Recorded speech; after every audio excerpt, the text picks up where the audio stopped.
सकाळपासून या ठिकाणी आलो. ऍक्च्युली खरं म्हणजे मी येणार नव्हतो, कारण माझी तब्येत बरोबर नाही आहे.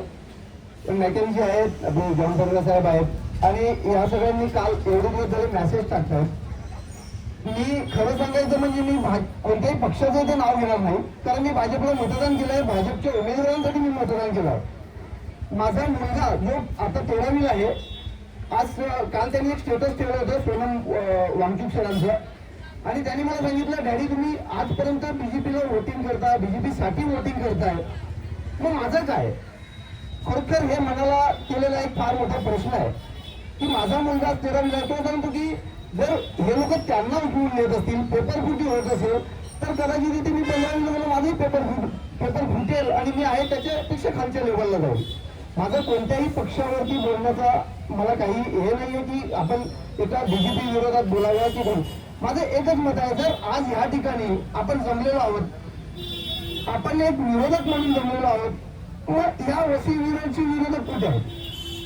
मी नाव घेत नाही, माझी आमदार होते, खरं म्हणजे त्यांची जबाबदारी होती, त्यांनी हे आंदोलन किंवा वसईभर आंदोलन करायला हवं होतं, जे आज आपले इथे बसलेले आपण करत आहोत.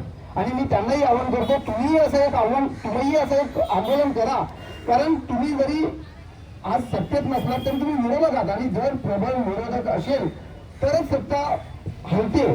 आज वसई विरारमध्ये आपण हे जे जमलेलो आहोत, आपण हे करत आहोत, हे केंद्रापर्यंत पोहोचेल, नक्कीच पोहोचेल, आणि ते पोहोचायला पाहिजे. ते पोहोचण्यासाठी जे आपले स्थानिक जे काही आमदार आहेत, खासदार आहेत, हे पोहोचवणार नाहीत कारण हे सत्ताधारी आहेत, पण जे खरे विरोधक आहेत त्यांनी हे पोहोचवायला पाहिजे.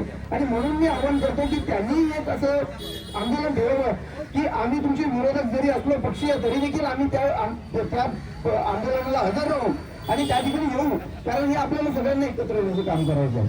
मी भाजप, भविया, काँग्रेस कोणाच्या विरोधातही बोलणार नाही. फक्त एकच आहे, जे इकडचे आपले भाजपचे स्थानिक उमेदवार आहेत, स्थानिक आमदार आहेत, नगरसेवक आहेत किंवा खासदार आहेत, त्यांनी त्यांच्या वरपर्यंत हा मेसेज पोहोचवायला हवा की तुम्ही जे करतायत हे चुकीचं करतायत. तुम्ही जे दिल्लीला जंतर मंतरवरती जे लावलेलं आहे हे चुकीचं लावलेलं आहे, आणि त्याचा जो परिणाम आहे हा आम्हाला वसईमध्ये भोगावा लागणार आहे. आम्ही बोलतो आहोत आणि आम्ही याही पुढे बघू.